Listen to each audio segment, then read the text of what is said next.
स्वागत है आपका फिर से एक स्टैटिक जीके के रैपिड रिवीजन सेशन में। आज हम लोग क्या कहते हैं कि स्टैटिक जीके का लेक्चर नंबर 22 को करने वाले हैं। टोटल लेक्चर 46 हुआ है, उसमें से स्टैटिक जीके का 22 नंबर 22वां लेक्चर आज हम लोग करने वाले हैं। ये ऑर्गेनाइजेशन संगठन चैप्टर का पार्ट 3 है, ठीक है, जो कि 17 फरवरी 2025 को सर क्लास लिए थे उसका है। तो चलिए स्टार्ट करते हैं, हम लोग रिवीजन करना स्टार्ट करते हैं, ठीक है। तो सबसे पहले तो क्या कहते हैं कि सबसे पहले गणेश भगवान को प्रणाम करिए और स्टार्ट करते हैं हम लोग रिवीजन करना।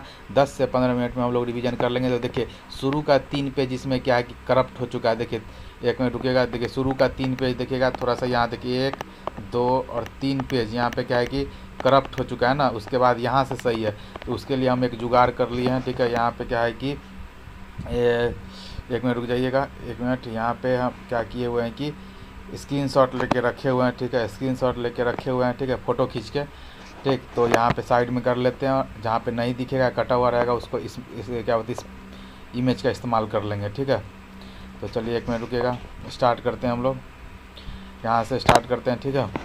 नैस्कॉम के बारे में थोड़ा सा समझिए कि नैस्कॉम क्या होता है। नैस्कॉम आज का जो इम्पोर्टेंट ऑर्गेनाइजेशन है, पहला ऑर्गेनाइजेशन है वो कौन है, नैस्कॉम है। नैस्कॉम का फुल फॉर्म होता है national association of software and service company, ठीक है, national association of software and service company. एक बार एग्जाम में पूछा था कि नैस्कॉम का संबंध किससे है, तो सॉफ्टवेयर एंड सर्विस कंपनी है ये, ठीक है।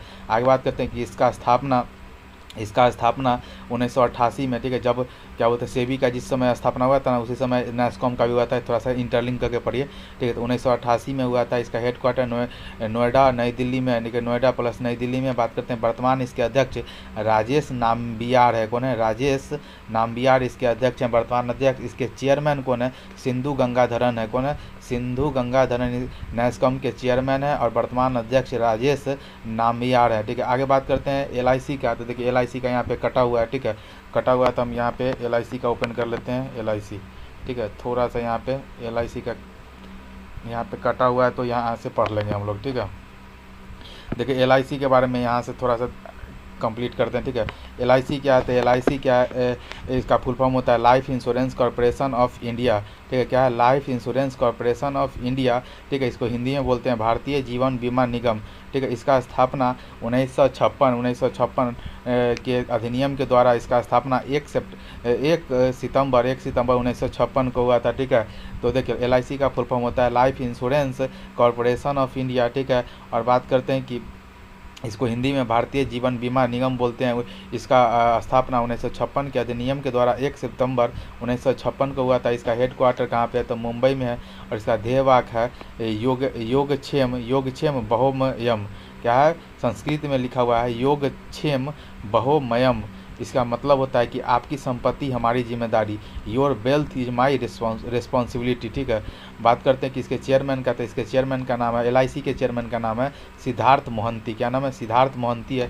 देखिए यहाँ पे वही चीज़ लिखा हुआ था, लेकिन यहाँ पे क्या कि पता नहीं कैसे सर का करप्ट हो गया। देखिए यही चीज़ यहाँ लिखा हुआ है ना, LIC life insurance corporation of India, इसका हिंदी है भारतीय जीवन बीमा निगम, ठीक है। और बात करते हैं कि भारतीय जीवन बीमा निगम, इसका स्थापना 1956 के अधिनियम के द्वारा, ठीक है। इसकी स्थापना 1 सितंबर 1956 को हुआ था। इसका हेडक्वार्टर मुंबई में, ध्येयवाक्य योगक्षेम बहो मयम हो गया, ठीक है ना। इसका क्या कहते हैं मतलब होता है कि आपकी संपत्ति, आपकी पूंजी हमारी जिम्मेदारी, ठीक है, your wealth is our responsibility. इसके चेयरपर्सन कौन है, तो सिद्धार्थ मोहंती जी हैं। बात करते हैं सिद्धार्थ मोहंती जी है। और बात करते हैं MD का बात करें, प्रबंधक क्या बोलते हैं कि प्रबंधक निर्देशक का बात करें तो R दोराईस्वामी है। कौन है, R दोराईस्वामी, ठीक है, R दोराईस्वामी है, ठीक है। देखिए यहाँ पे लिखा हुआ है कि इसके MD का नाम क्या है, तो R दोराईस्वामी हो गया। और बात करते हैं चेयरपर्सन सिद्धार्थ मोहंती जी हैं। इसका ध्येयवाक्य योगक्षेम बहोमयम है। आपके इसका मतलब होता है आपकी पूंजी हमारी संपत्ति, your wealth is our responsibility. इसका हेडक्वार्टर मुंबई में है। इसका स्थापना 1956 के नियम के द्वारा 1 सितंबर 1956 को हुआ। इसका फुल फॉर्म होता है life insurance corporation of India, ठीक है, भारतीय जीवन बीमा निगम, ठीक है। ये बात क्लियर है। आगे अगला जो है आधार है। देखिए आधार का भी कटा हुआ है, तो आधार का भी हम स्क्रीनशॉट यहाँ पे फ़ोटो खींचे हुए हैं, थोड़ा सा देख लेते हैं। देखिए आधार के बारे में थोड़ा सा जो पढ़ना है सो देख लीजिए। आधार का पहले तो UIDAI, ठीक है, आधार को जारी करने वाला क्या बोलते हैं कि ये संस्था संगठन कौन है, तो UIDAI है, जिसका फुल फॉर्म होता है unique identification authority of India. क्या है, unique identification authority of India, ठीक है, आधार कार्ड जारी करने वाली संस्था है। आगे बात करते हैं, यहाँ अंग्रेजी में लिखा हुआ है आधार अधिनियम कब आया था, 2016 में। आधार एक्ट कब आया था, 2016 में आया था। बात करते हैं कौन से मंत्रालय के अधीन है, तो ये है इलेक्ट्रॉनिक एवं सूचना एवं तकनीकी मंत्रालय के अधीन है, ठीक है। और बात करते हैं कि ये इसके UIDAI के चेयरपर्सन कौन है, तो नीलकंठ मिश्रा जी हैं। कौन है, नीलकंठ मिश्रा जी हैं। और आगे बात करते हैं तो इसके UIDAI के CEO जिसको बोला जाता है मुख्य कार्यकारी अधिकारी कौन है, तो CEO कौन है, वो है तो भुवनेश कुमार, IAS भुवनेश कुमार जी हैं, ठीक है। आगे बात करते हैं कि आधार के बारे में और कुछ है क्या, नहीं। तो देखिए यहाँ पे जो चीज़ कटा हुआ था, ठीक है, इसका आधार में क्या लिखा हुआ था, मेरा आधार मेरी पहचान, मेरी आधार मेरा पहचान, आधार मेरा पहचान, ये UIDAI कंपनी जो कि जिसका फुल फॉर्म होता है unique identification authority of India, वो जारी करती है, आधार कार्ड जारी करने वाली संस्था है। और बात करते हैं कि आधार अधिनियम 2016 में आया था, ये MeitY के अंतर्गत आता है, ठीक है। MeitY माने इलेक्ट्रॉनिक एवं सूचना तकनीकी मंत्रालय के अंतर्गत आता है। इसके चेयरपर्सन नीलकंठ मिश्रा जी हैं और इस CEO IAS भुवनेश कुमार है, ठीक है। आगे बात करते हैं कि आधार का बात करें तो निजता का अधिकार राइट टू प्राइवेसी, ठीक है ना। क्या बोलते हैं कि पुट्टा स्वामी केस में आर्टिकल नंबर 21 के अनुसार मौलिक अधिकार घोषित किया गया, ठीक है ना। निजता का अधिकार right to privacy Puttaswamy case में आर्टिकल 21 के अनुसार मौलिक अधिकार घोषित किया गया, ठीक है। बात करते हैं कि आधार कार्ड वाला केस था, ठीक है ना, पुट्टा स्वामी केस, जिसका अभी हाल ही में मृत्यु हो गया पुट्टा स्वामी जी का, ठीक है। आगे बात करते हैं, एक है कौन सा, GST का थोड़ा सा देख लेते हैं कि GST भी थोड़ा सा कटा हुआ है, उसके बाद हम लोग मेन पेज पर आ जाएंगे। देखो GST का बात करें तो GST क्या है, गुड्स एंड सर्विस टैक्स। तो GST काउंसिल का बात करें तो GST काउंसिल एक संवैधानिक क्या कहते हैं कि संवैधानिक संगठन है, ठीक है ना। वैसा संगठन जिसका चर्चा क्या बोलते हैं कि आर्टिकल में हो या फिर संविधान में हो। तो देखिए 101वां संविधान संशोधन अधिनियम के द्वारा इसको जोड़ा गया है। और इसका आर्टिकल कौन से आर्टिकल में इसकी चर्चा तक 279A में है, 280 में वित्त आयोग है, उसे एक पहले 279A में GST काउंसिल का चर्चा है, ठीक है, GST परिषद का। आगे बात करते हैं कि GST काउंसिल का काम क्या होता था, GST के दरों को निर्धारण करना, जैसे 0%, 15%, 5%, 12%, 18%, 28%, ये सब GST का दर को क्या बोलते हैं कि फिक्स करना कि GST काउंसिल का काम होता है। बात करते हैं इसके हेड का, तो GST काउंसिल के हेड वित्त मंत्री होते हैं। और इसके लेटेस्ट GST काउंसिल का लेटेस्ट मीटिंग जैसलमेर में हुआ है, जो कि 55वें नंबर का है। कौन से क्रम का है, 55वें क्रम। GST के लेटेस्ट मीटिंग का बात करें तो जैसलमेर में 55वें क्रम का हुआ है, ठीक है। इसके बाद हम लोग का इस PDF का ज़रूरत नहीं है ना, नहीं है। देखिए ये पढ़ लिए, GST पढ़ ही लिए, GST काउंसिल पढ़ लिए, आधार पढ़ लिए। उसके बाद बात करते हैं कि LIC पढ़ लिए और GST काउंसिल पढ़ ही लिए, ठीक है। और आगे बात करते हैं कि, और यहाँ पे एक चीज़ और समझ लीजिए कि GST सिंपल सिर्फ GST का बात करते हैं 246A में चर्चा है। और GST काउंसिल का चर्चा किस में है, तो GST काउंसिल का चर्चा बात करते हैं कि इसमें है 279A में, ठीक है, 279A, ठीक है में है, ठीक है। बस इतना ही काफ़ी है। अब हम लोग PDF को बड़ा कर लेते हैं और रिवीजन करना स्टार्ट करते हैं, ठीक है। यहाँ से NCERT से शुरू करते हैं, ठीक है। तो NCERT का बात करें तो देखिए NCERT का क्या होता है, national council for education research and technology and क्या बोलते हैं टेक्निकल, ठीक है। इसका फुल फॉर्म क्या होता है कि राष्ट्रीय शैक्षणिक अनुसंधान एवं प्रशिक्षण परिषद, इसका फुल फॉर्म होता है कि राष्ट्रीय, ठीक है, नेशनल शैक्षणिक अनुसंधान एवं परीक्षण, the national council for educational research and training, प्रशिक्षण है तो ट्रेनिंग हो जाएगा, ठीक है ना। तो ये हो जाएगा इसका फुल फॉर्म। और बात करते कि NCERT की स्थापना कब हुआ था, 1961 में हुआ था। इसके हेडक्वार्टर कहाँ, नई दिल्ली में। वर्तमान में इसके अध्यक्ष दिनेश प्रसाद सकलानी जी हैं। कौन है, दिनेश प्रसाद सकलानी जी हैं। NCERT के अध्यक्ष कौन है, तो NCERT के वर्तमान अध्यक्ष दिनेश प्रसाद सकलानी हैं। बात करते हैं ये एनसीईआरटी को डीम्ड यूनिवर्सिटी का हाल ही में दर्जा मिला है। आगे बात करते हैं कि यूजीसी का बात करें, यूनिवर्सिटी ग्रांट कमीशन का, जिसका हिंदी में बोलते हैं विश्वविद्यालय अनुदान आयोग, ठीक है, इसकी स्थापना 1956 में हुआ था। ठीक है, एनसीईआरटी का 1961 में 1961 में, और यूजीसी का स्थापना 1956 में हुआ था। इनके संस्थापक मौलाना आज़ाद जी थे। इसका हेडक्वार्टर नई दिल्ली में है। वर्तमान चेयरमैन यूजीसी के कौन है? जगदीश कुमार जी हैं। और इसका ध्येय वाक्य है ज्ञान विज्ञान विमुक्ते। इसका मतलब होता है ज्ञान मुक्त करता है। ज्ञान क्या करता है? लोगों को मुक्त करता है। आगे बात करते हैं कि अगला संगठन का, तो ASI जिसको बोला जाता है ASI archaeological survey of India, ठीक है, इसको हिंदी में बोला जाता है भारतीय पुरातत्व सर्वेक्षण। ठीक है, इसका स्थापना 1861 में इसके संस्थापक अलेक्जेंडर कनिंघम ने किया था। बात करते हैं इसका हेडक्वार्टर नई दिल्ली में है।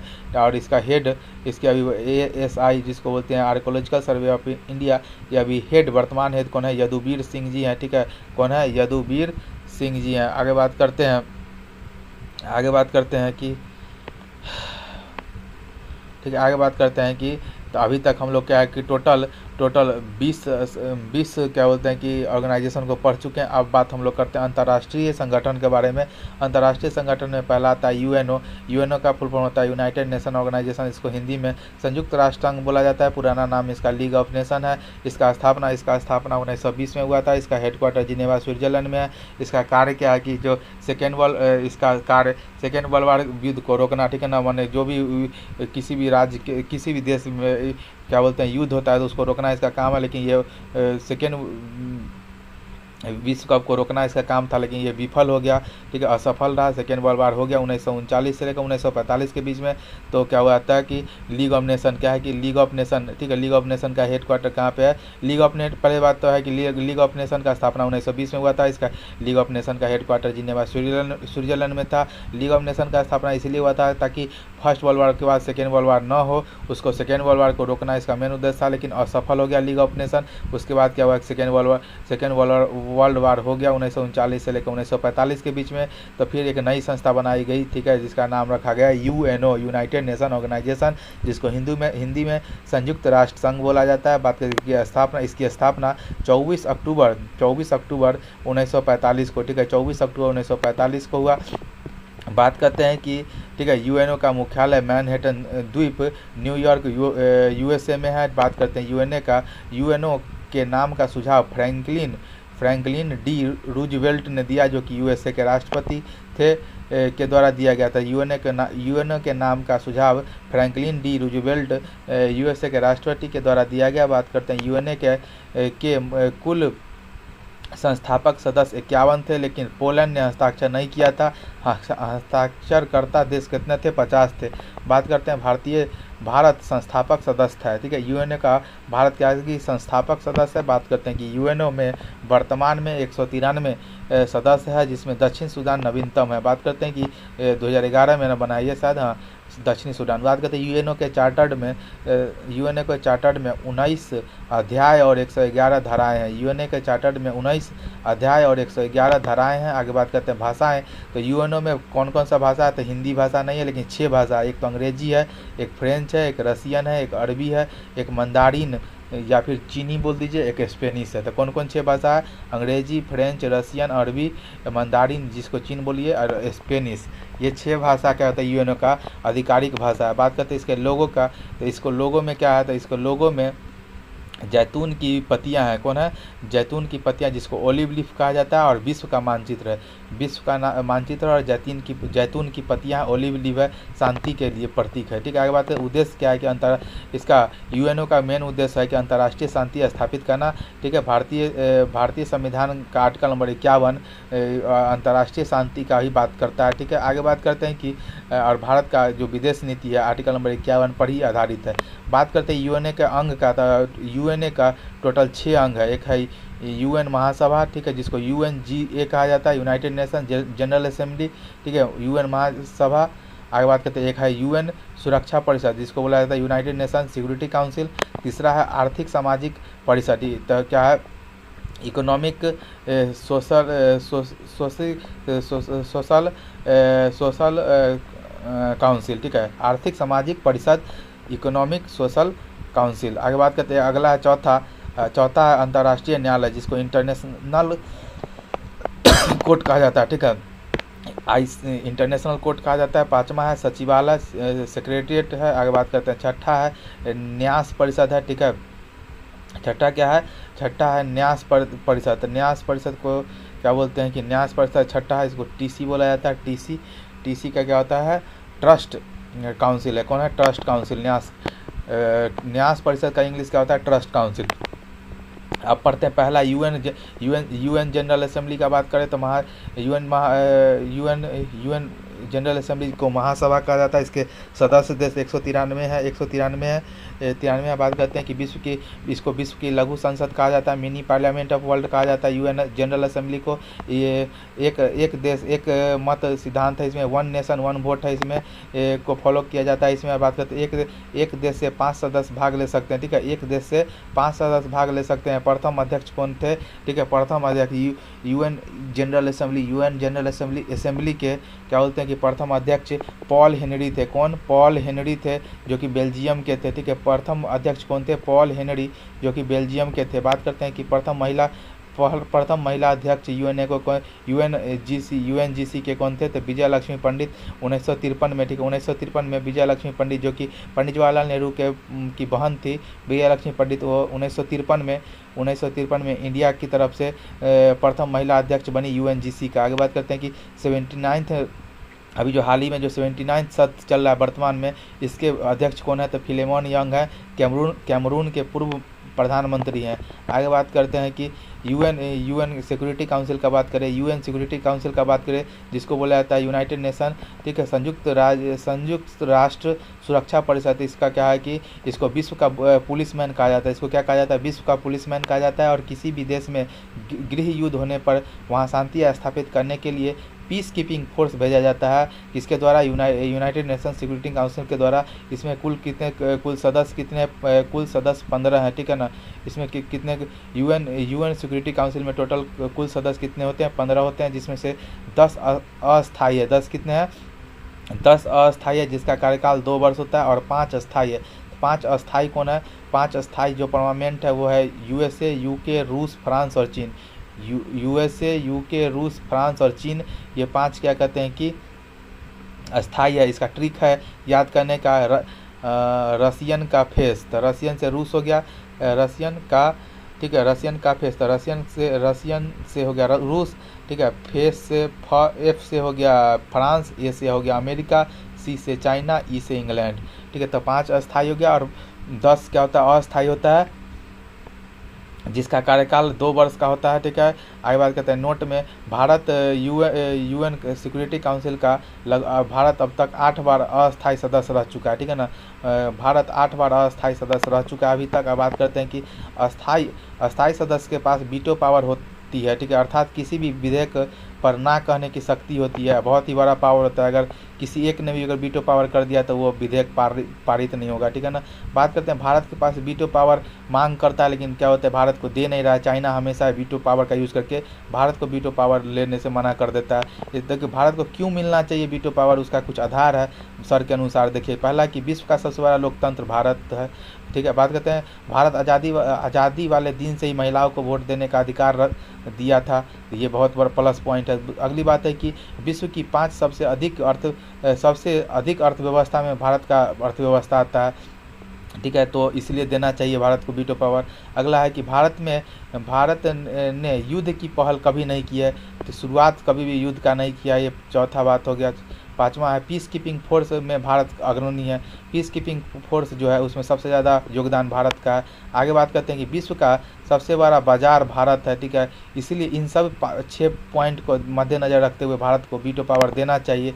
आगे बात करते हैं कि और एक कारण क्या है कि जब क्या बोलते हैं कि यूएन सिक्योरिटी काउंसिल का क्या बोलते हैं कि जब यूएनओ का स्थापना हुआ उस समय क्या हुआ, जब 51 सदस्य था उस समय 5 लोगों को वीटो पावर था। अभी वो 193 सदस्य हो गया, फिर भी 5 लोग को ही वीटो पावर है, ये तो गलत बात है। जब देश 3 गुना हो गया, लगभग 4 गुना के आसपास पहुंच गया, तो क्या बोलते हैं वीटो पावर की तो संख्या बढ़नी चाहिए। ठीक है, ये सब कुछ कारण है जिसके कारण भारत को वीटो पावर मिलना चाहिए। इसी के साथ हमारा आज का रिवीजन सेशन समाप्त होता है। मिलते हैं फिर किसी नए रिवीजन सेशन में, तब तक के लिए बाय।